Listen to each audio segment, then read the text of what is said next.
Hello, testing. Can you hear back there? Let us come to order. We have a nice crowd tonight. Thank you. Good to see you. I hope it's cool enough. We don't have air conditioning, but I think we got some wind coming in all right, pretty well. Listen, as usual, I want to start by going over some events to come. I'm Mike Ehrman, chairman of this group. I started already, but let me repeat. Walking tour, June 1st, Saturday morning, meeting at Mellon Hall at Chatham for 2 hours. It's a marvelous tour. Hope some of you who've done it before want to come back. There's some new gardens. Others of you who have never done it, you should not miss it. We have sign-up sheets there. We try to keep the group to 25. I don't have sign-ups yet, so there doesn't seem to be a danger of that at the moment. But please join us. The main guide that day will be our speaker for next month, who many of you know, Dr. Rourke, Beth Rourke from Chatham, Associate Professor of Art. She's going to talk about Steel City's cemeteries from graveyards to gardens. And she's spoken to us about cemeteries before. As I said, she's made that one of her major study points. But she has now done a lot more research, and she will key into the cemeteries here at Squirrel Hill, but also has done some research on Calvary, since we had a talk on Calvary 8 or 9 months ago. To hook that together, she was here for that lecture. She didn't know as much about Calvary. In June, this is a repeat, but from 6-7 years ago, Jackie Breslos will come and talk to us about the history of Temple Sinai, which is an interesting history, and they moved into a very interesting mansion. Is that called the Worthington? Mm-hmm. Yeah, the Worthington mansion down here. And so we do that. July speaker, I have ideas. We're not firmed up. I should mention this. We had a speaker scheduled in March named John Canning to talk about the department stores. And he has some medical problems. I had left July open to reschedule that because many people want to hear that. It doesn't seem to be ready yet, and so I'm working now on another speaker. We already know our September and October speakers. In September, a volunteer called me, a gentleman who is a professor of history in South Carolina, although from Pittsburgh. He's going to talk to us about Walter Forward, of Forward Avenue and the Forward Township, or there are two of them. It's kind of a mystery talk. None of us know much about that. And then we like to have neighboring communities featured from time to time, and the chairman of the Oakmont Historical Society will be with us in October to come and talk. So lots of events. Now, those of you who aren't day-to-day with the website don't know, aren't aware that we do in fact get a fair number of inquiries of people who see our name and say, hey, maybe I can ask about my old house or this or that, and we try to be helpful as we can. We do not have a sort of a coordinated archives that sometimes we can't. But a nice lady called me from California a couple of months ago who is not from Pittsburgh, who's an author of children's books. Her name is, let me see here, Joanne Rockman. Joanne, I forget what the topic is, but she's got an assignment to do a book which is going to be based in the 1950s in Pittsburgh. And she'd seen the name of the group, and she has this request, and I hope some of you will take this seriously and go back and sign. We'll put a little piece of paper out and sign up. She would like on the phone to interview some people about Pittsburgh in the 1950s. And I hope we can get a couple, 3 volunteers. I can't do it, I wouldn't need her until 50 years later, right? But I hope we could get some volunteers to come and give the name in the back, and then I'll put you in touch with Joanne. She's gotten some prizes for her work. She's called me 2 or 3 times. She's serious about what she's doing, so please help out. And those of you who are around, 1 or 2 or 3 of us, please let us know before you leave so you can help her out. And now to tonight. I've had a frustration while running this group of not having as many merchants in Squirrel Hill being willing to come to speak to us as I would like. The reason why is fairly clear. They don't feel comfortable as if they have enough to say for the hour, hour and a half that we want. So literally, we have only had, I think, 3 or 4 stores in Squirrel Hill in our entire history. So we're very happy, and Helen Wilson helped arrange this, to find that the 10,000 Villages, which is a store, but as you're going to find out shortly, a very different one.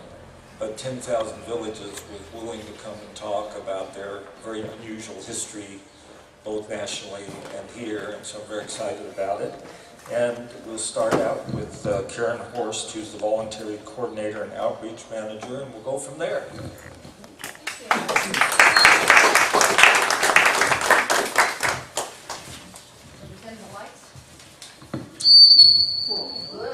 gonna walk away from the speaker. Yes, dim the lights, sure. We'll see the presentation a little better that way. I don't usually use a microphone, so here we go. My name's Karen Horst, and I'm the outreach manager and the volunteer coordinator at 10,000 Villages, and we're just right up the street on Forbes Avenue. How many of you have been into our store? Raise your hands. Okay, so not everyone, but almost everyone. And I guess what my goal tonight is, for my portion that I am sharing, I'd like to give you a little background on 10,000 Villages and how it started, where its roots are, and I'm going to take it up to today with our store in Pittsburgh.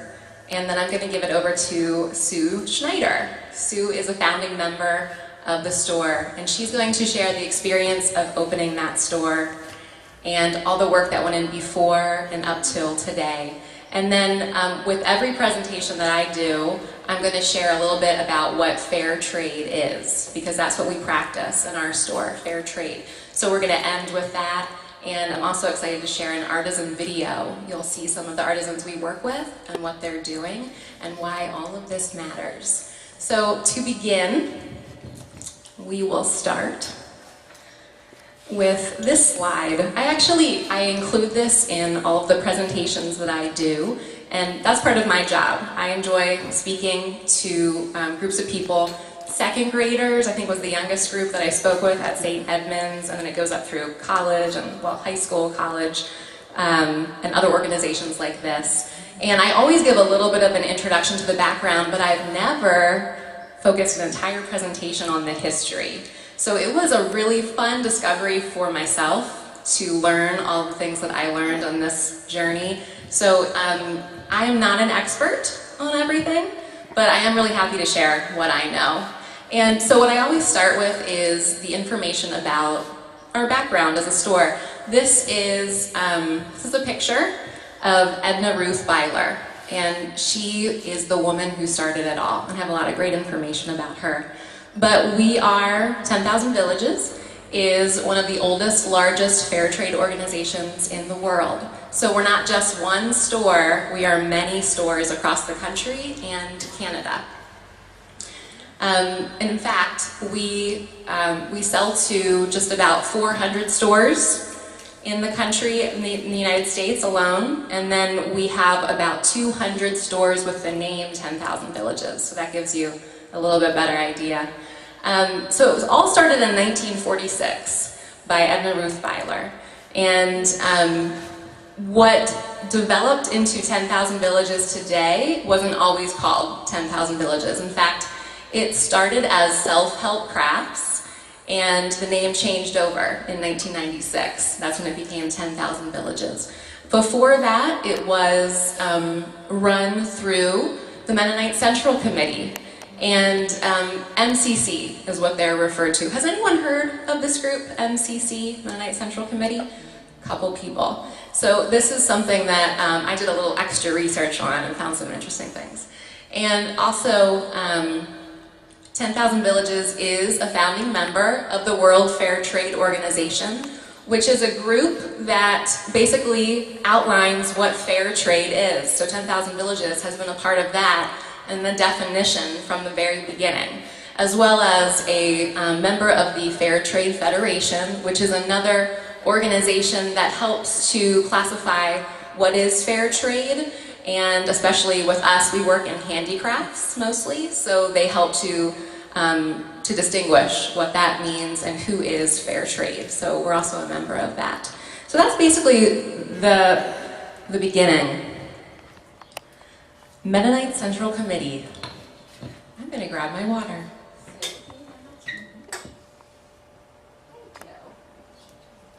Could you try speaking without the microphone? I would love to. Does that work? Yeah. No, it doesn't? Okay. Maybe it's too high. If I hold it down here? Maybe the volume should be a little lower. Maybe that'll help. Okay, we'll try that. So MCC, Mennonite Central Committee, is an organization that was started by the Mennonites. It was started in the 1920s. That was the first meeting that was established that made... Little too low. It was the first meeting that was established to bring these different groups of Mennonites together and to really come up with what is the main focus of the Mennonite Central Committee. And it was decided that it was going to be relief, development, and peace in the name of Christ. So this organization, they pin down the focus of who they are helping and what they're doing by these points: the peace, food, water, education, health, emergencies, and disasters. So that's the focus of MCC. And who they're helping are people in situations where they do not have the economic abilities to better their situations. When a disaster comes and strikes, this is a place where a government probably isn't looking for the lowest person on the totem pole, for the most marginalized people, and they get forgotten in some cases. And so the idea behind Mennonite Central Committee was to go to these places that really need the extra support and the help, and through funds raised, they were the boots on the ground, so to speak. This is the term that they use. The boots on the ground, they go into these places, into these disaster areas. They provide food. In a lot of cases, it's development. So building a well, teaching how to farm, making sure that they are able to provide for themselves. Because the idea was less about charity and it was more about opportunity, and the opportunity to better themselves, their families, and their futures. There's a real great need for this in the world. 80% of the people in this world are living in poverty. 80%. That's huge. And we might not understand that where we are here in America and how that is really affecting so many people. And there are great needs that exist. And so seeing a need and helping to meet that need, that's the goal, basically, of MCC.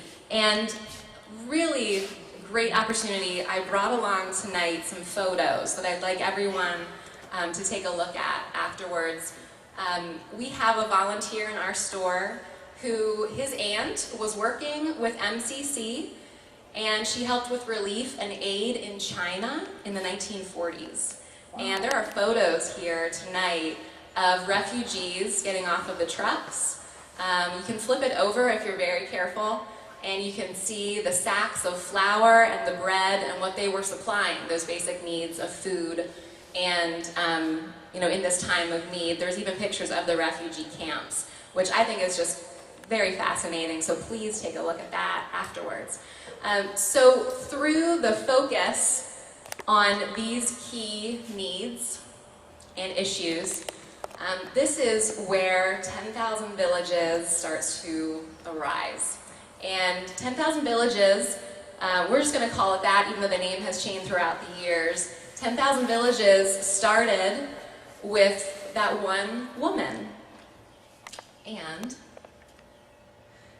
this is hard to see, but Edna Ruth Byler, she was born in 1904. And she lived till 1976. she was involved in MCC as a missionary. So basically she was going on a trip to Puerto Rico, and on that trip, this is where she discovered that women were making embroidery pieces, working with a lot of textile work, and they were talented. They did an amazing job at what they were doing, but they weren't able to find the markets to sell their goods. And they needed help to access those markets. And so Edna Ruth, what she did, here she is, Edna Ruth, she bought as many things as she could, and she took them home with her to Pennsylvania. And this is a picture of Edna when she was in, we're not sure if this is a high school or a college photo, but I'm pretty sure that it's a college photo. And she went to high school and college, which I think is amazing in the 40s. She, or before that, she went to high school and college in Indiana in, I think I have it here. I think it's Heston, Indiana, if anyone's familiar with Heston. So that's where she comes from, and here's where she went. This is a great photo of Edna Ruth Byler. She's the woman on the right in this photo here. I think she's next to her husband. This is the photo from Puerto Rico, that first trip she took with MCC, where she met these women. And this was a history-making visit, because what she did, she purchased these textiles, and here's a picture of one, which I think is incredible that we have this photo, and we still have a piece of this tablecloth. But this was the work the women were doing, Puerto Rico, 1946, and they, they were not able to send their kids to school because they didn't have enough money to do that. So unlike here in America, where education is provided for, it's not in most countries, and all of the developing world. And so they really wanted to be able to supply those basic needs for their family. And Edna was like, I might be one person, but I'm going to do what I can do. And so when she went back to her home, she started to sell things out of the trunk of her car. And so she went to her friend's home, she had ladies over to her house, she showed all of these things that she had brought back, and she began to sell these things. And she formed a relationship with two MCC workers who were there in Puerto Rico, where they continued to ship things. So Edna didn't have to go back each time, but she started this connection with the people who were there in Puerto Rico at the time. So she continued to sell to her friends. She continued to visit new churches, and she would take things around in the trunk of her car, and as she would make new connections, she would offer what we call an off-site, which is when you take the merchandise to another location. And so she started doing these sales. And I have, let's see here, an example of some of the first places she started working with after Puerto Rico. She did a lot of work in the West Bank, in Kenya, and in India. And so the good news was MCC was already in these places. So she still had this continued connection on how to get all of these items. And the question began to be, how do I reach a bigger audience, a bigger market to sell these items? And so she was approached by a woman named Joyce Shute, and Joyce shared her personal story of when she first met Edna Ruth Byler and how it developed into a sale at her church where they reached out to even more people. And I just want to share in Joyce's words one thing that she said about meeting Edna and what happened. September 1961, my husband Earl and I, just back from a 2-year term with MCC, I took my mother to visit Edna Ruth Byler's basement gift shop. Mrs. B, seeing my mother's reaction to all those lovely things that didn't carry the old Mennonite seal of approval, confided that the plain churches she visited were not a receptive market for many of her products. To which my mother said, "Give us everything you can't sell and we'll sell them for you." We're General Conference Mennonites, you know, worldly Mennonites. And so, in a real way, the International Gift Festival and 10,000 Villages was born. That November, when Mrs. B came to Fairfield with her unsold worldly items, we sold over $500 worth of merchandise. To Mrs. Byler, with her unpaid bills, this was an answer to prayer. For our church, it was the beginning of a passionate commitment to fair trade. The second year, we being the Ladies Service Guild, sold $1,200. And the third year, we went over $2,000. The men decided that was too much money for the women to handle. Talk about some angry women. But that was the best thing that could have happened. Not only did everyone in the congregation get behind the International Gift Festival, the name we chose for our sale, but it has resolved many a building issue over the past 50 years. All we have to ask is, how will that affect our festival? And I want to share one more thing that she thought was really important that people know. But before I do that, do you know what it means to be a worldly Mennonite versus, have you heard this term? There are conservative Mennonites and there are liberal Mennonites. And so Fairfield Church considered themselves to be more of a liberal Mennonite congregation, which was open to buying things that maybe were a little more flashy or had a little too much color in them compared to maybe some of the conservative Mennonites. So it opened the door to a new market. And the last thing, Joyce wanted to sum up why their festival sale was so important to our store starting. She said, ours was the first festival sale that Mrs. Byler ever did. We demonstrated to MCC that church festivals were a valid way to market fair trade products and that the wider public would support fair trade.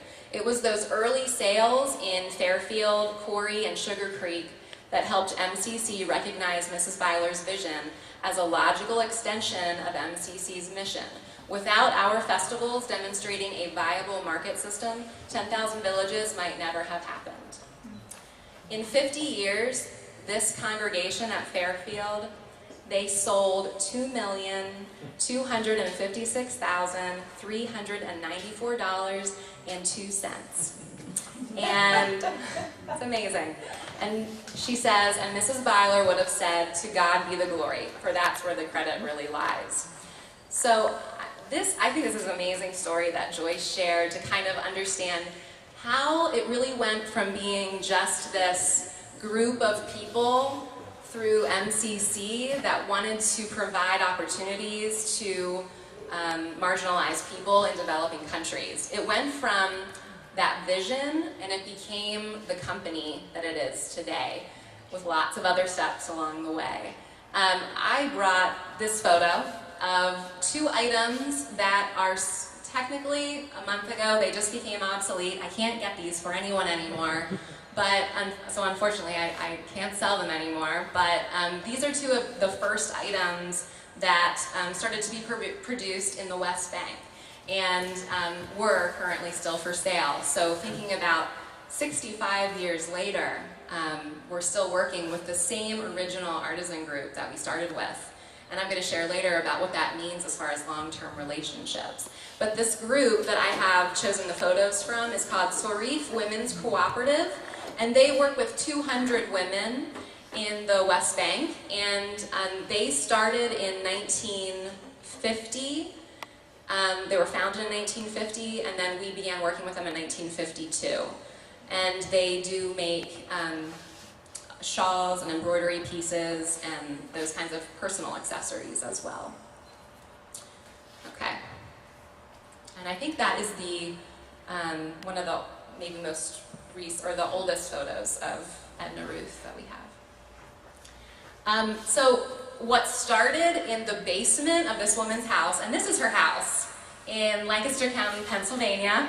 This is where people drove to go shop in her basement. That was how it started, in her basement. And so in this sleepy little town of Akron is where she lived and kind of where it all started, from there in her trunk. And it grew, it grew to our warehouse that we currently have today. And this is a photo from our most recent field trip that we took last summer. A regular sized warehouse with piles and piles and stacks and rows of boxes, all being ready to be plucked for our store's order and to be on our shelves in our store. So let me go back, because this is a photo of them preparing for the first festival sale. That is Joyce Schutt on the right, and that is Edna on the left. And they were getting ready to venture into this whole new territory that they had yet to know where it was going to take them. This is also a photo that I wanted to share just because I enjoy it. She looks like she is on a mission, going out of that door. You've got a gentleman holding a box of probably handicrafts from a country. She is on her way to make fair trade happen. And I think it's appropriate to let you know kind of what's happening with fair trade, because this started in the 40s, but there have been 4 waves of fair trade. So while Edna Ruth Byler is starting the first purchases from Puerto Rico, and then India and Kenya and the West Bank, she is not alone, because it's happening in other places in the world as well. In fact, another organization out of the United States that started in 1949 is called SERV, S-E-R-R-V. SERV was a Brethren church organization. Brethren in Christ is the name of this religious group, and they also started through missionary acts of seeing people in need and wanting to provide an ethical solution. They as well were kind of alongside at that same time, and really very local to the Pennsylvania area. A lot happened right here in this state. And then also it started to become the international pursuit in the 50s with Oxfam, and that was directly related to refugees needing employment and opportunities as well. The 80s and 90s is when we began to see food products becoming available and being certified as fair trade. Big retailers like Starbucks, this is when they also got on board, and they do provide fair trade coffee, and you can request it when you go in there. And according to the rules, they must make you a cup of fair trade coffee if you request it. And then in the 2000s, where we are now, it's becoming mainstream as far as commodities and agriculture, and now there's so many things available that are fair trade food items like bananas, mangoes, pineapples, sugar, honey, wine. They sell it right up the street. And what else? Coffee, chocolate, thanks, of course. And I really enjoy this slide. Does SERV still exist? It certainly does, and we even carry some of their products in our store. We're fortunate to do that because we carry mostly 10,000 villages, but we can also help to support other fair trade organizations with sales. So this is really tiny print, and I just wanted to give you an idea of what else is going on in the world, because in the 40s, again, that's when Edna Ruth Byler began working with artisans. Shortly thereafter, the Church of the Brethren, Oxfam, but it wasn't until the 70s that 10,000 Villages opened that first store, and oh boy. Okay, we're all right. It was the 70s when they opened that first store, and I really, personally, I feel what a great joy it must have been for Edna Ruth Byler to have she was alive at the time when that first store was open, and to see this vision for just helping people on basic level, basic needs, for that to grow into a store. The first store was opened in Ephrata, Pennsylvania, right up the road basically from where she lived. And it opened in what used to be a furniture store. It was rather large. There was a lot of space for all of the handicrafts. And they even had the warehouse right in there in the back room. So they were really self-sufficient, but they outgrew that very quickly. And then they basically had to find new locations for warehouse, which they outgrew about 10 years later. And the photo that I showed you is from the most recent construction of a warehouse just up the street. They're literally all just a couple miles away from each other, where they can supply to more stores now and grow. And that just was finished construction about 5 years ago. So now they're working with more space and more ability to add more products. Yeah. Why did Fair Trade USA lead the Fair Trade International system? Oof, that I cannot get into tonight. Unfortunately, that is a huge topic that I can't start to uncover, but such a great question. You should come on down to the store. And we're actually talking about that. We're speaking at the, myself and the store manager are teaching an OSHER class. And we're teaching at Pitt right now, and that's the subject we're talking on next week. The biggie. Okay, so what I want to do now is,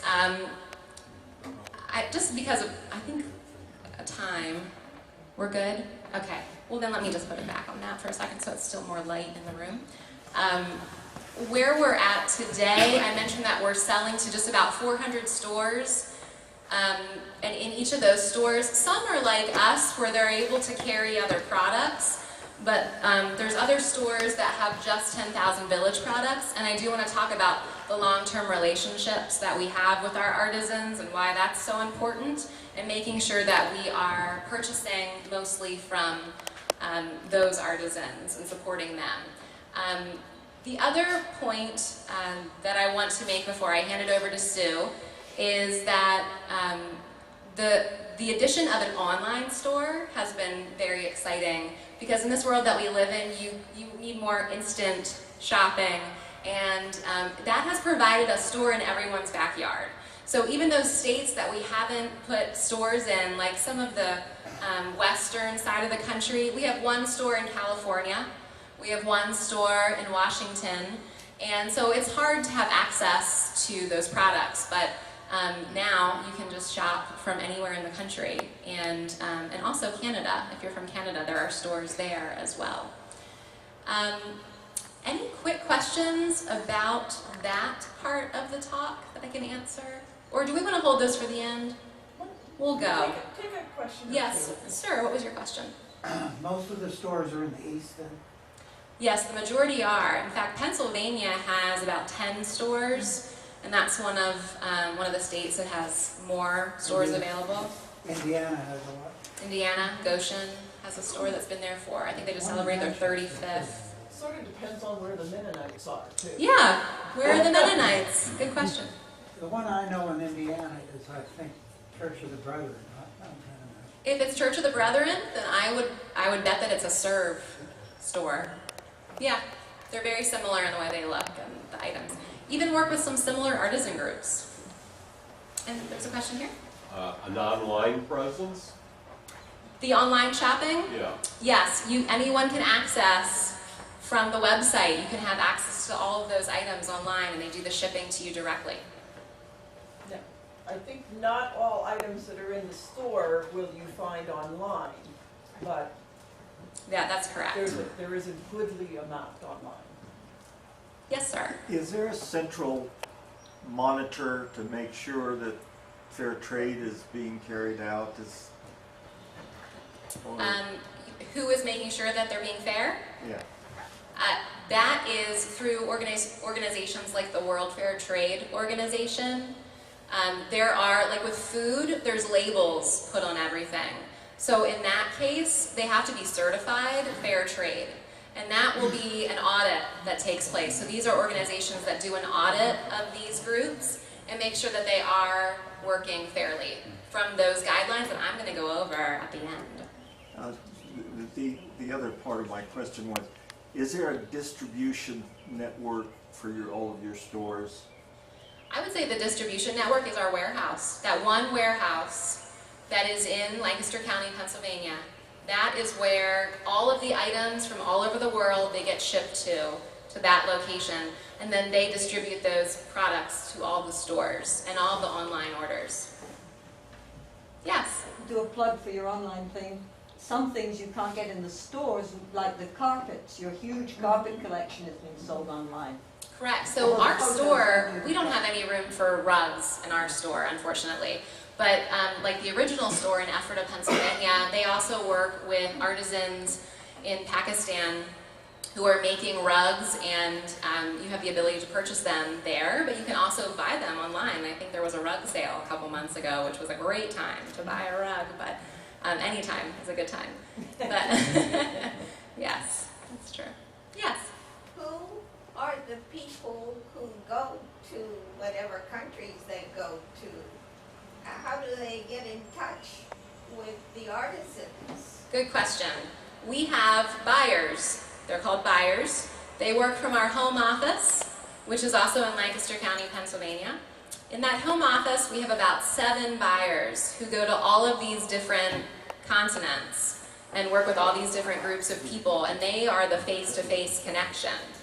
And they work with the artisans and say, okay, what do you already make?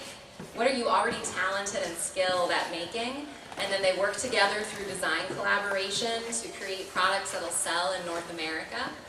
So people like us will be interested in them and want to buy them and continue providing salaries for them and income for them to live off of. So these buyers, they don't get to visit each group regularly. That's just too much. But now with improvements like email, they can connect quicker, whereas over the phone you could still talk, but email is really improving the way that the business is done as well.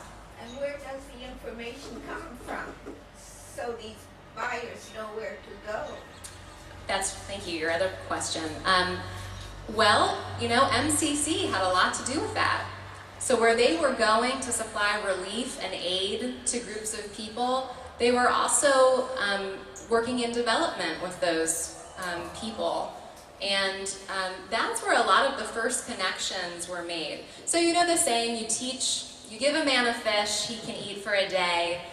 You teach a man to fish, he can eat for a lifetime. Well, that was the idea behind, okay, we're going to come in and we're going to give you relief, but now let's work on how you're going to sustain yourselves and what skills you have that we can utilize to improve your livelihood. So through MCC. Yes? I'm having a hard time finding the Ugandan coffee. You are having a hard time? Would you carry that? We do not have any coffee in our store that's from Uganda.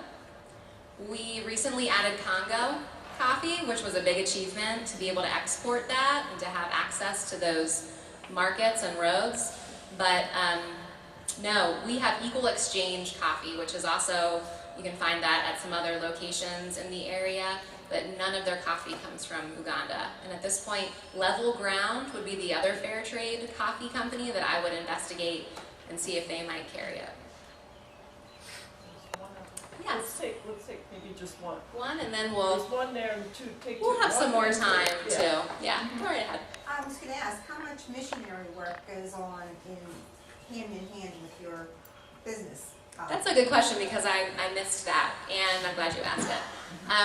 About 5 years ago, 10,000 villages split from MCC.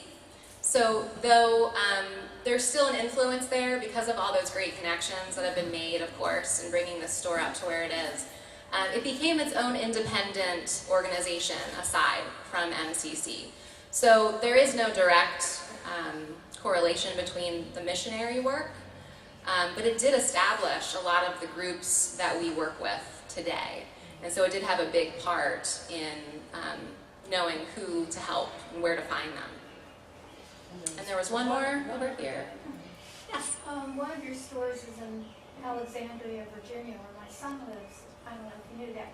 But I'm just wondering about profit. Do you make a profit? I mean, I'm sure you're partially altruistic, but you must make a profit. Well, every year fair trade sales keep going up, which is great. But in relation to free trade sales and fair trade sales, it's kind of like an elephant and a chihuahua. So there is definitely room for growth. But are we personally making a profit? We keep our overhead very low. We have 2 full-time staff people, and I'm one of them. We have a part-time manager, and we have a Saturday manager. We only have 4 people on staff in our store, but we have 60 volunteers. And it's because of them that we're able to function, really. We're not bringing in boatloads of money. We are placing orders, selling those items, and then placing more orders, paying the bills, paying the staff, making sure the store is functioning, budgeting for outreach opportunities, and budgeting for education in the community. But it's not a huge profit for us. It's about the mission that drives it. And if it's okay, we're going to move on to, we can hold that question for the end, I'm sure, and we can move on. So I'm going to introduce Sue Schneider, wonderful founding member who still volunteers and is amazing, and I could talk about her forever, but I'm going to let her talk, and let's welcome her.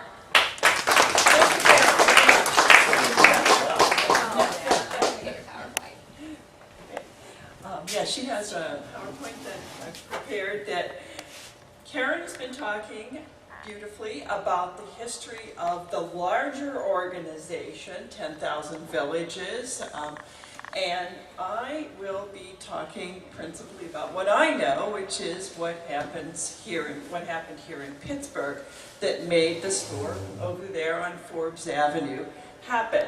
So you can come and visit us easily when you're just taking a stroll around Squirrel Hill. And I am looking for my notes, which are here. And I'm going to put these there so I won't get confused. Do we want lights? Yeah, I'm fine. I can. It'll be, there's a slide coming. Oh, there's. Yeah. Okay.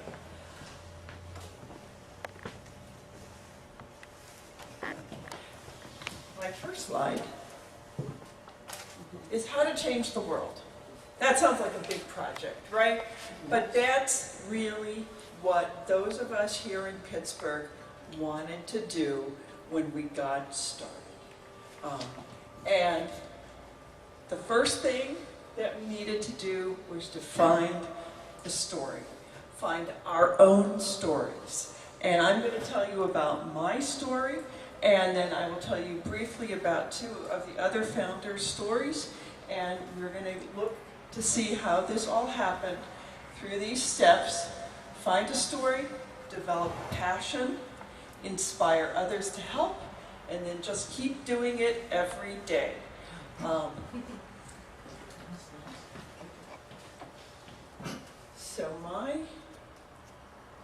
Yes, okay. Wait, I don't think I even touched that. It just like read my finger. My story is I have a background mostly as a housewife, but also as an artist. And I am also a paper maker and a book maker, and I love all things paper.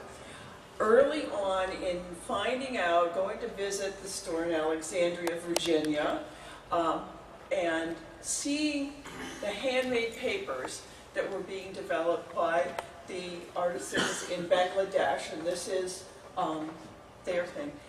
And not long after we found out, we were thinking about maybe something might happen here in Pittsburgh. Jim King, who developed the paper makers in Bangladesh probably about 10 years before I met him. He was sitting at my dining room table and he was telling me the story of the women who were there. And most of these women were either widows or they had been thrown out by their husbands and they were trying to raise children on their own, and they really didn't have opportunities. They could become beggars or they could become prostitutes. And when Jim got to Bangladesh, he helped them start the paper making enterprise, which is now a large-scale enterprise with more than 200 women employed. At the time when he started, there were 9 women who were employed in this. And I love making paper, and I always said to myself, this is wonderful, and I love telling the story of these women and how they've developed this business. They actually even invented the pulp mill that creates the paper from water hyacinth and recycled papers. Water hyacinth is, if you know Bangladesh, is It's near Indiana. It's on the delta of the Ganges River, and it floods. And most of its land goes underwater at one time or another, and you can't even build a bridge over a river because after the next monsoon season, the river will change course, and so your bridge is here, and the river is now over there. But the waterways are blocked often by this water hyacinth, so it's a weed that grows in the water and makes it hard for them to go on their boats. And so they harvest the water hyacinth, and they turn it into paper, which they can then sell as sheets of paper, but they also make other products with it. And we carry these in the store, and they have been in the 10,000 Villages, the larger system, for many, many years now, probably about 20 years. Excuse my opinion.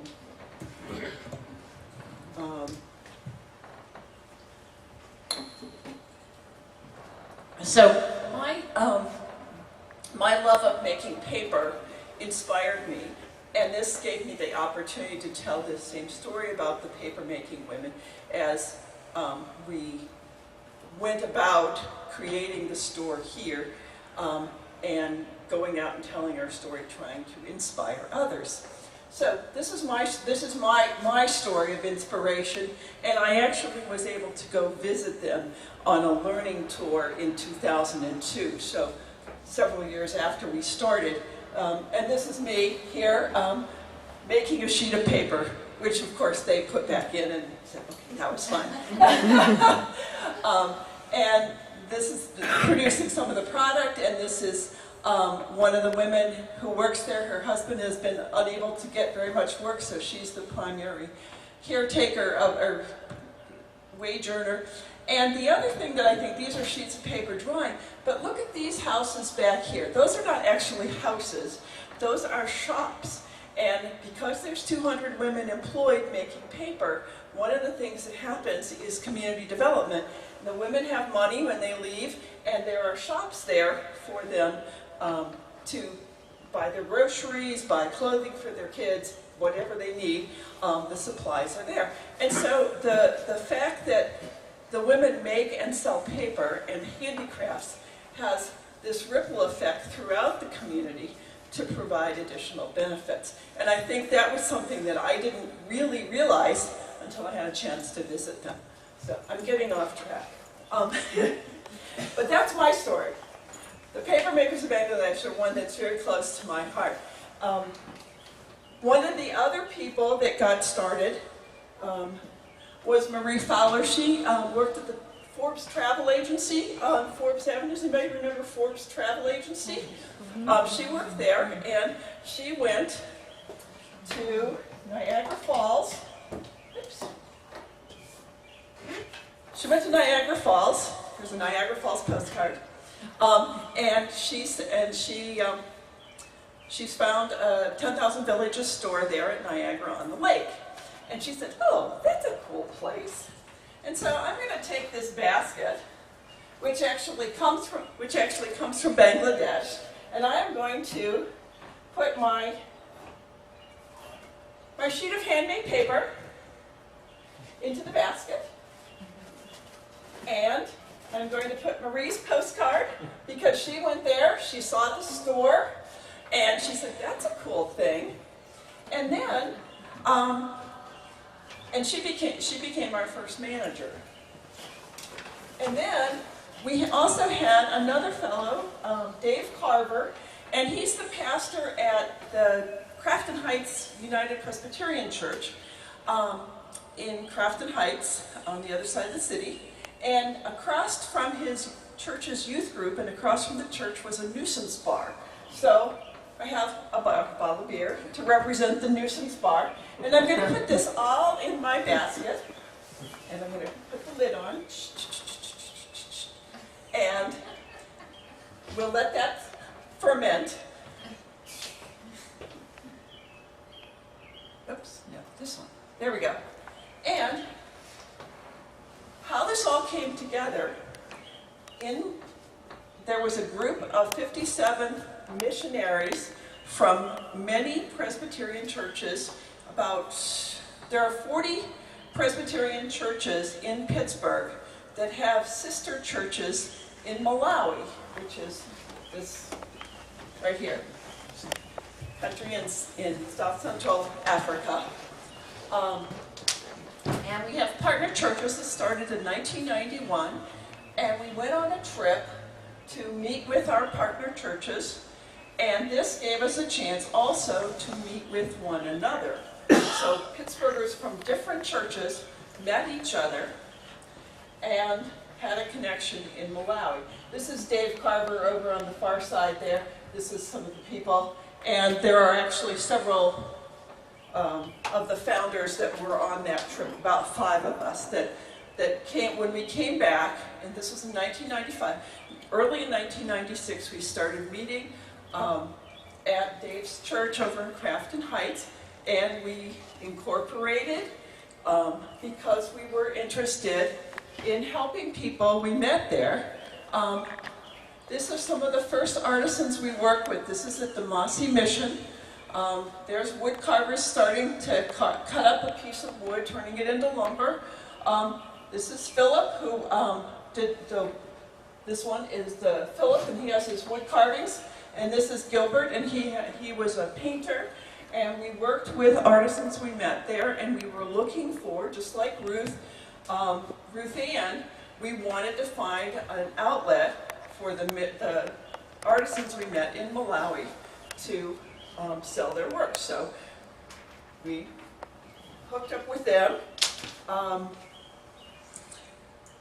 And one of the things I think that was really useful to us was because we were from many different churches, we could each go to our own churches and try to inspire more people to come and help. So rather than just starting from one church, we had many people to draw upon, and I think that was very helpful as we got started. This is our first sale that we did. We incorporated ourselves as a 501c3 charitable organization. That allowed us to receive some initial funding as grants for startup inventory. We got grants from we were on the mission trip, we were all from Presbyterian churches. So in Pittsburgh, rather than Mennonites founding the store, it was really Pittsburgh Presbyterians who founded the store. We got some help from the National Organization of Presbyterian Churches for the grants for self-development of people. There was East Liberty Presbyterian Church gave us a nice donation to help buy some of the initial inventory. And a St. Louis store, 10,000 Villages store in St. Louis, also gave us a loan to help purchase the initial inventory. We needed $100,000 to get our initial inventory. And the people in this organizing committee were not wealthy people that could just, oh, here's $10,000, use it. It didn't work that way. We had to go looking for money, and we did that, though, during 1996. Did our first sale at the Greater Pittsburgh Food Bank Blues Festival down in Station Square. And you might, if you look carefully, you'll see hanging up right here, I need a pointer, is this scarf, which was my first purchase from 10,000 Villages, and I love it, and I just enjoy wearing it very much. And I realized for this presentation it would be lovely to get that out. Very good. When we incorporated, before we had a store, we went around and did these off-site sales. In fact, you'll see some wood carvings here from Malawi down in the front. So we were able to sell, like Edna was doing from her trunk of her car. We were taking things that we brought back, literally in suitcases from Malawi. Trips were happening back and forth every year between Malawians coming here or Pittsburghers going to Malawi. So we imported our stuff just in the suitcases. we did a number of these off-site sales before we had a site to be off of, actually, and that gave us a chance to test out the market to see would Pittsburgh be interested in having the merchandise that we had available, the handicrafts. One of the things I want to let you know is because we were at the Crafton Heights Church was sort of our home base, we had a warehouse, quote unquote, in the attic of the church, 3 flights up, and here, I'll pass this to you. This is a little candle holder made out of onyx. It's a rock. We had boxes of these. We had bins of these full of rocks like this onyx. And us little old ladies had to carry them up 3 flights of stairs. This was a really good incentive to sell them before we had to take them back. We did not want to have to carry those boxes of rocks up the stairs.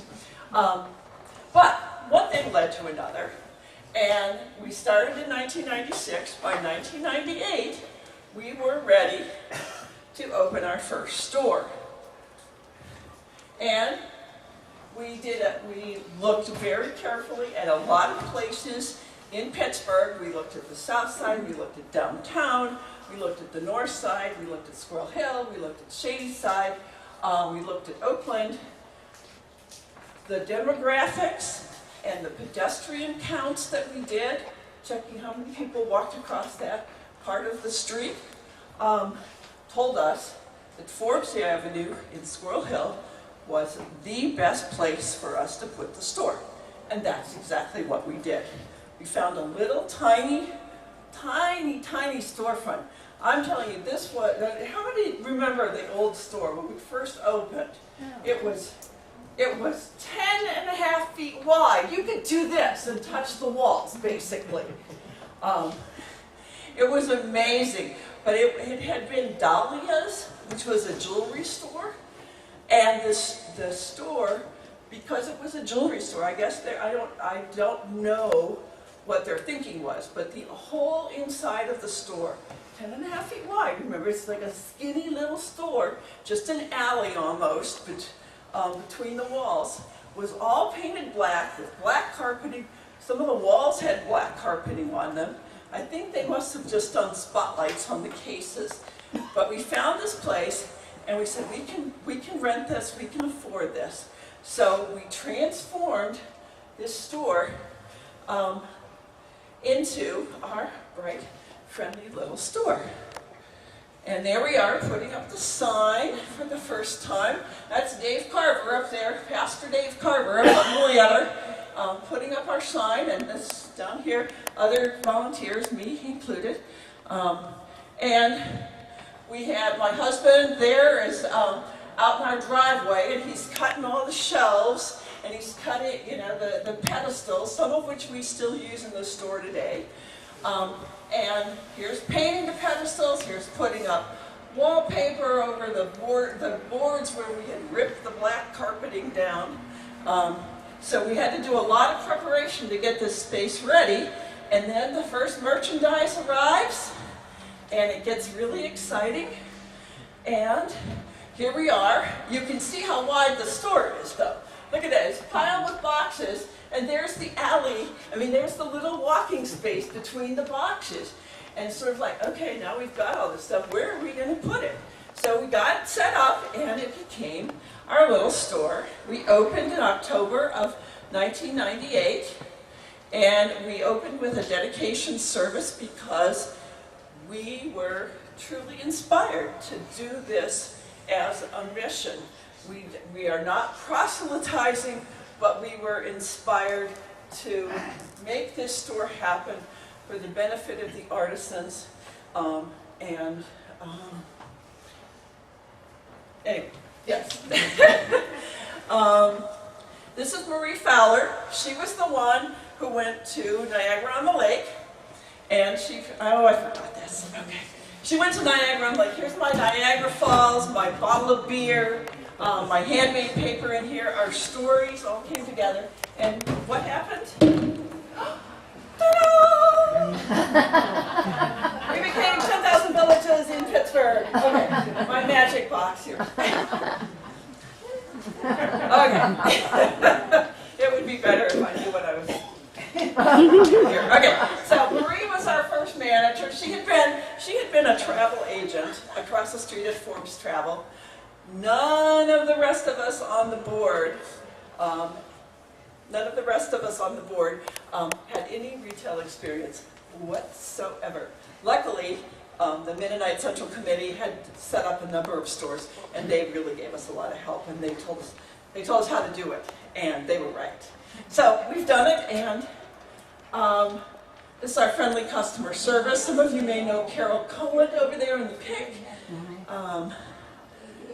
And on our grand opening, the author Karen Williams, who is a Squirrel Hill author, and wrote this book, Galimoto.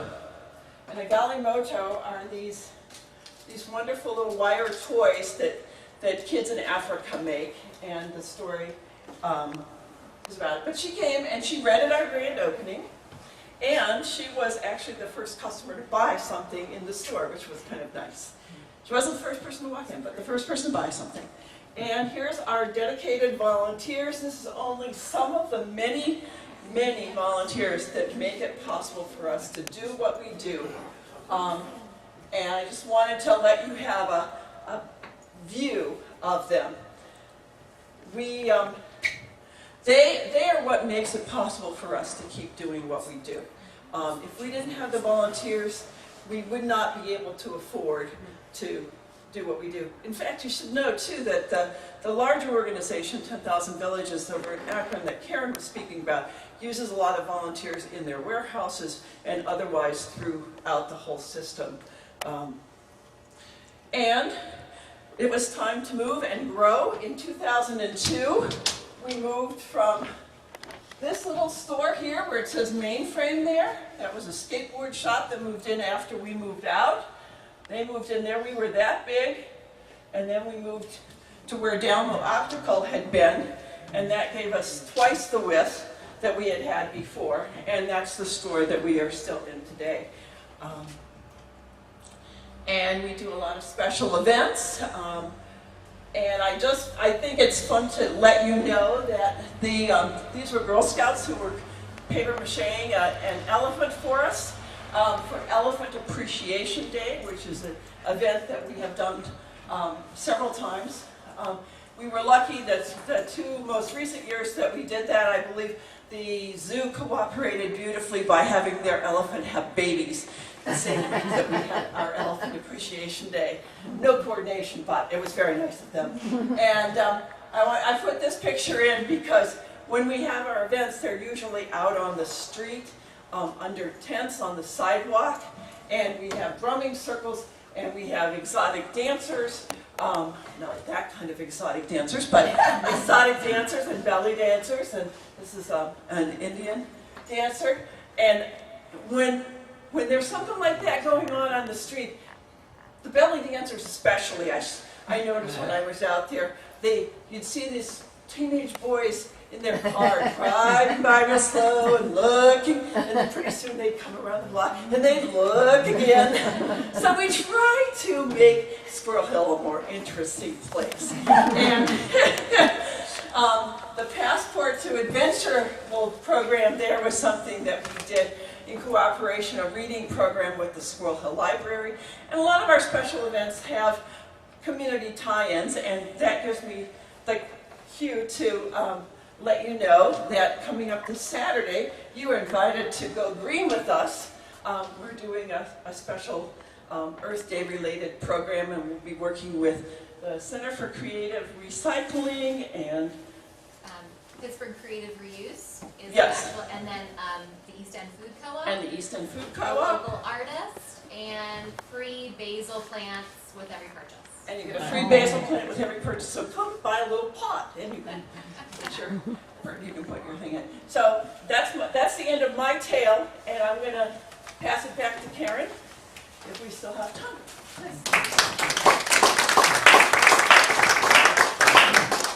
And with just the amount of time that we have, I want to just briefly go over the points of fair trade so you can understand what we've been talking about this whole time.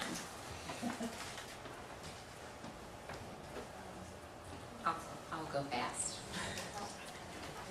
'Cause I think we're almost out of time. Anybody? No. There is no such thing as... No such thing? Well, get comfortable. Maybe you want to let people stand up and stretch, and those who need to can leave, but they don't have to. Oh, whatever. That's bad. Okay, fair trade is, these are the points that the World Fair Trade Organization has designated as the guidelines and characteristics of what fair trade is. And I'm going to give an example of each of these with some products that I brought along today. So we can pass these around, or you can take a look at them afterwards, and feel free to ask some questions about them to me after as well.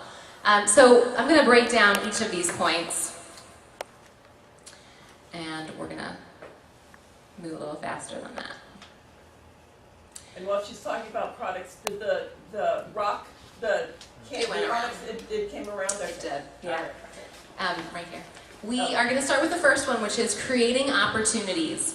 So I've been saying this a lot through the night, but creating opportunities is really providing employment. It's very basic and simple. The artisans who are marginalized, who are not able to access markets, some artisans spend hours traveling to the closest market where they can sell their goods, where some of them may never sell anything that day and then have to travel hours to get home again.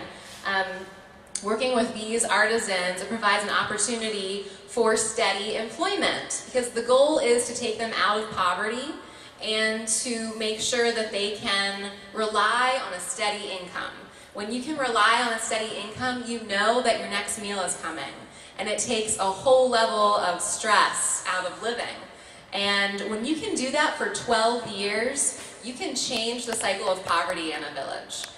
Because you have children who are going to school, who are getting an education, creating opportunities in addition to that, and it spirals into more positive opportunities. Bambalulu is an artisan group in Kenya, and Kenya is one of the first places that Edna started working with when she started selling from her basement. And they work in jewelry, but a lot of these artisans, they have disabilities. So this is another type of opportunity created. If you have a disability in a developing country, you are less likely to get a job and be employed, and more likely to need to beg in order to survive.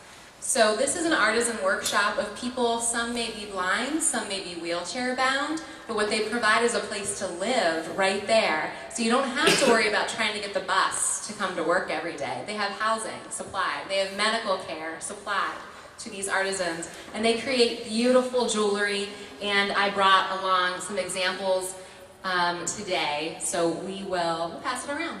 How's that? There's one for that side. I'm going to put the girlfriend pin on this side. There you go. So creating opportunities, the first component. Capacity building.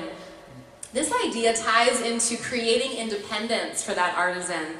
For them and that workshop to not need 10,000 villages in the future. That's the hope, that they'll be able to access other buyers, that they'll be able to create a product that is really desirable and sought after. So not only would we be purchasing, but other groups would as well.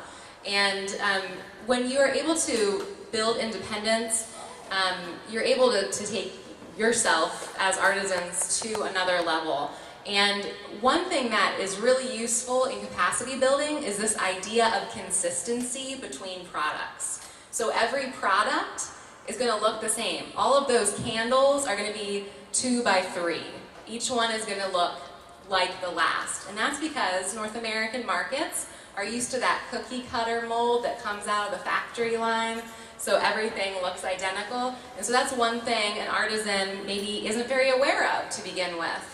And through working together, they create consistency of product so that the green dye that they use is always made the same way, so it always looks the same color green. These are things that help them to grow their independence. A fair price is an important one that I often share with customers who come into the store. you're putting money down for something. It's good to know that your dollar went to take care of the artisan that helped to created this. So the artisan is getting a fair price based on things like how much does it cost to buy the materials to make the onyx candle? How much labor goes into it to pay for the artisan work? What's it going to cost to get it to ship? All of these pieces and the quality of living, those are all going into this equation, so it's going to be a little different for each artisan group, but each individual artisan should get a fair price, that they can actually feed themselves, their families, send their kids to school. These are the basic necessities of life, and they need to be able to cover that cost. Gender equality, in our store, 70% of the things are made by women. And that's exceptional because in developing countries, if you're a woman, you probably do not have access to employment. There is a shortage of jobs, and men are going to get the work first. And so if you're a woman, like Sue said, if you've been widowed or if you've been kicked out of your home because your husband or your in-laws have made that decision and you are now caring for your children on your own, there are no opportunities. So yes, you are either begging or working in the sex trade industry, and there is no real future. So providing jobs specifically for women is a great need because women use the money that they make and they put it back into their families. They found that a lot of times in poor areas, when men have access to money, even when their family is really suffering, and they often spend it on alcohol. And that's not for every single family, but that is a developing country commonality. And good working conditions. So there's no child labor. This that we sell, this wasn't made by a child, but the story is about a child making it. So this was made by an adult who's taking care of a family. And so we're providing opportunity to adults. And we're also allowing for family businesses. You know, if you work on a family farm, you go to school as a child, that's your main responsibility. You are going to have time for play, and then you can assist that family in some work around the house. And that's not uncommon, but it's definitely not where this money is going to. And safety issues, you know, you want to make sure that the workshops are clean and well ventilated, and you want to make sure that the hours aren't long like a sweatshop kind of condition would be. So those are also incorporated into a good working condition for an artist. Environmental considerations, we're going to be focusing on this one at our event coming up on Saturday.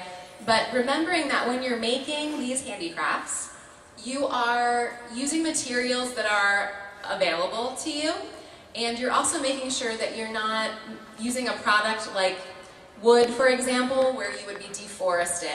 And if you're using wood to make a product, then you're planting trees to improve and to have more resources available. So there's a consideration of how this is affecting the village where the artisan is working as well. So you don't want to use a dye that's going to go into your water system that you're going to drink that is going to make you sick. You're going to use a dye that's safe and made from plant-based materials. And so the bigger picture of how this is affecting each community. These are some of the labels that you may see, especially on food items. The green circle there, Fair Trade Certified.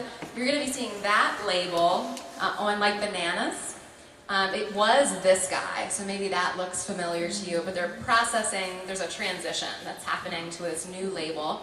Some things say Fair Trade Ingredient, so something in that food item. I saw quinoa at Giant Eagle. It was like a mix that had one type of fair trade quinoa, but the other types were not, so it's very specific. And there's also the Fair for Life, which is, it's actually taking a look at the business practices, not just the ingredients. So there's some different things out there in the fair trade world that you're now familiar with. You won't see labels on handicrafts because it is a challenge to label individual handicrafts, but in that case, the company would be considered fair trade, not necessarily a specific product or ingredient, like in the case of food. Okay, and I want to go back to one last thing.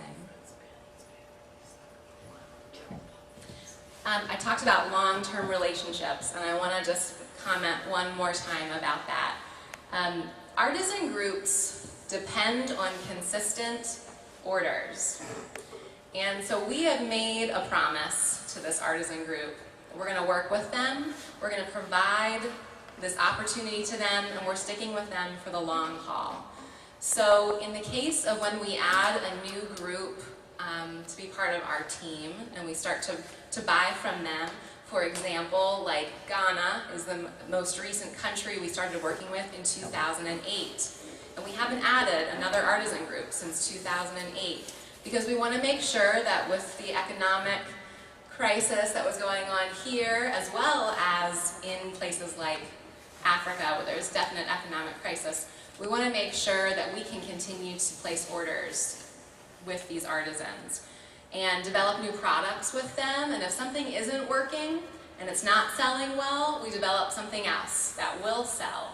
And continuing that design collaboration with them and finding out what's trendy out there, what are people buying now, and working with that. It takes 18 to 24 months to develop a product. So when you see something come into the store new today, they were working on it maybe 2 years ago and making it just right and ready for sales.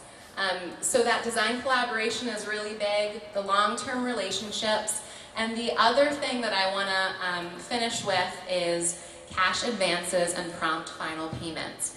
We actually pay 50% up front, and that will supply the materials that it takes to get this project off the ground. It's going to supply money to pay for the labor that goes into the first, initial process of making. And then, after everything is done, the other 50% is paid when it ships.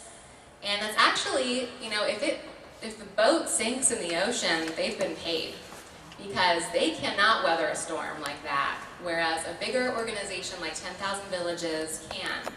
And so we are set up to put the artisan first, always. And that's what's at the heart of this mission. It's those people. And they need an opportunity, and we have the chance to give them that opportunity. And I'd like to just share a quick video. It's about 5-7 minutes. And this is going to take a look at our artisans that are in Uganda. And they are making that hat. Before we watch the video, anybody have a guess as to what this is made out of? Want to feel that? What it looks like? What do we think? Banana leaves. That's actually a really great guess. It comes from a tree. Bark. It's bark. It's made out of bark cloth, is what it's called. It's very interesting, the process that it's made, and that's in this video. But bark cloth is called king's cloth, and it was used for coronations, it was used for funeral ceremonies, weddings, and so there was an entire outfit that was made out of this bark cloth. So this is an example of, this is what an artisan knows how to work with. They've been doing this for generations. Now, how do we sell that in our store? What is that going to look like that our market's going to want to purchase? And it's come into the form of a hat and a bookmark and maybe one other thing that I can't think of right now. So let's watch this video and you can see how it all happens.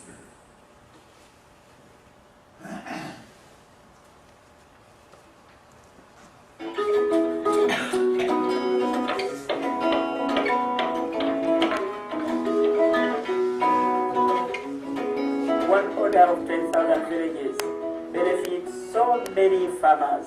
When we receive an order of bark cloth, we go to many farmers to get enough to finish our orders. Kati awo, nesijja kiraga Now, since I'm the father in the home, I teach my kids how to get backlog from the tree. The same way I would teach them to plant coffee trees. The same way I would teach them to plant banana trees. In other words, it is me, the father, who teaches the kids to do everything I do. This whole tree you are seeing is what we call the mutuba tree, where we get the backlog. The branch I have been holding is the young back tree. We can cut it off from the big tree and then dig a hole and plant it. It grows and becomes a very big tree. When it reaches that size, it is roughly 5 years old. That's when we start getting backlog from the tree. And we do it every year, once in a year. Because every time we get a backlog from it, the stem becomes fragile. We have to get banana leaves and go around wrapping it. That's the way of protecting the back tree after getting the backlog from it. The tree goes on growing bigger and bigger.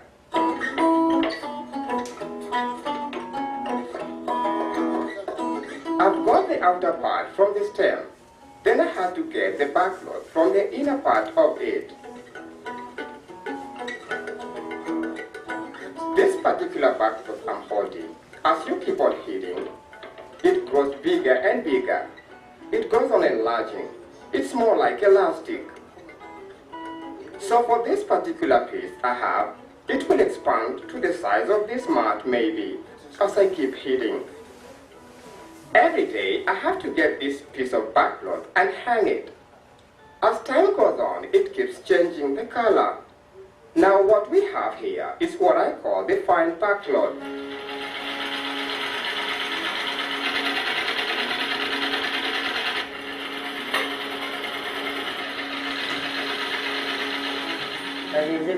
My name is Mary Mosoke. I work from home. I do backcloth hats. Since when I was a girl, I was doing craft work. Right now, it is my grandson who does the tailoring of the hats because I'm weak, I can't do it. This backcloth, it comes back from our great-great-grandparents, even up to today when people are going to the kingdom or to see the king, which is locally known as the Kabaka. They put on the backcloth as their attire. That was our clothes in our culture. My backcloth hats, they sell well. So everything is good. I feel so happy because everyone can easily tell that that is Mama Mele's hat. It shows a good picture that even the work I do down here in Uganda is appreciated all the way in the US.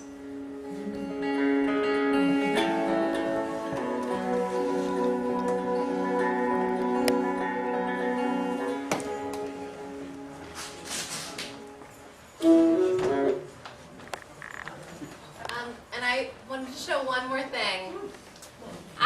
Another volunteer brought this in. This is one of the first self-help craft items. It still has its tag on. It says MCC. It's made out of jute, and it's from Bangladesh. So this is from the beginning as well. So you can take a look at these items and ask me questions, and I'd love to talk more. That's it.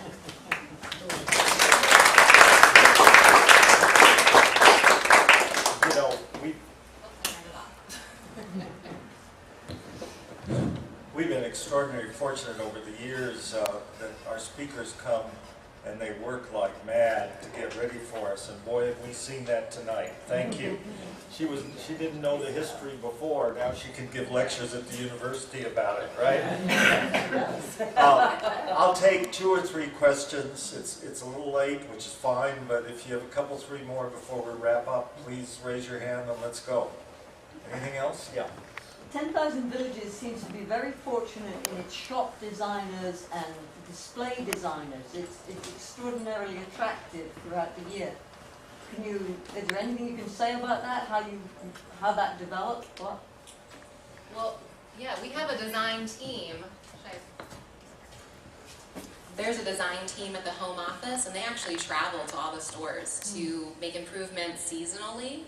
and with different holidays, and that changes our marketing, and even like my name tag has this pretty back on it, that changes every season. And there's like this whole big concept that goes into it, and on our websites, and we get a lot of help. We also have our assistant manager who does VM, visual merchandising, so she does a lot of the work in our store for us. How does the financing occur? Is it a group in the country from whom you get the art?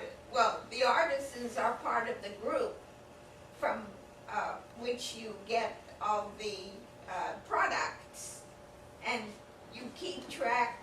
And the products, do they have some kind of signature or something that shows you which group it is, so that when you're selling, you know what you are selling? So how do we know what it is, where it comes from, who made it?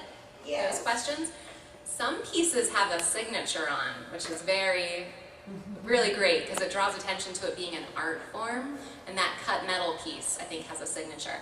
But each item has a tag. It has a SKU number, SKU, which is like a barcode number, and it is associated to the whole story about that artisan group and what that product is, what it's made out of, so we can look it up on our computer, and we can know that we can tell a customer exactly what it is and where it comes from. Sometimes how it was made or why it's significant to the heritage of that group. Does it also send back a credit to the central financing system for payment of the other 50%? They've already been paid in full before it reaches our store. So when it's sold, it's just payment to pay for our bills at that point. Do you want to add to? No, that's fine. Do you do any wholesaling to independent retailers? We personally don't do wholesaling. Does the Pittsburgh organization? does, but Pittsburgh does not, but 10,000 Villages in general does to the affiliated stores. There are stores who can purchase from 10,000 Villages and not have the name 10,000 Villages. So they would be able to buy wholesale and sell those goods in their store for, I think, a minimum of a $500 order. You could start selling. And I think that they have to be certified fair trade stores in order to purchase from 10,000 Villages, so that the products are still being traded fairly throughout the system. There are really sort of three kinds of stores that sell 10,000 Villages products, if you want to. Sure. Yeah. So an alliance store would be someone who sells the products but doesn't have the name 10,000 Villages. There's a company store. They only have 10,000 Village products, and there's a contract store, and that's us. And we have mostly 10,000 Village items and some other vendors that are also fair trade. So everything in our store is fair trade. And that would be, the mission that we're trying to uphold with where these products are sold as well. And as a contract store, we are, within Pittsburgh, we are our own organization. We have our own independent board of directors. We are a not-for-profit, charitable, 501c3. We can take your donations if you felt like giving us a donation, but we don't need to have donations particularly because we are self-sustaining. But we are run by a local group of directors here in Pittsburgh, as opposed to company stores, which are run, all company stores across the country are run from the central offices in Akron, Pennsylvania, not Akron, Ohio, but Akron, Pennsylvania. So there are these three levels of stores, and we're at the middle contract level. One more, if there's any other question? In the late 50s, early 60s, the Peace Corps. Are you familiar with the development of, I think the name of the company was Alliance for Peace? I'm not familiar. They sold pretty much the type of thing you're doing to furniture stores, accessory stores, retail stores throughout the United States.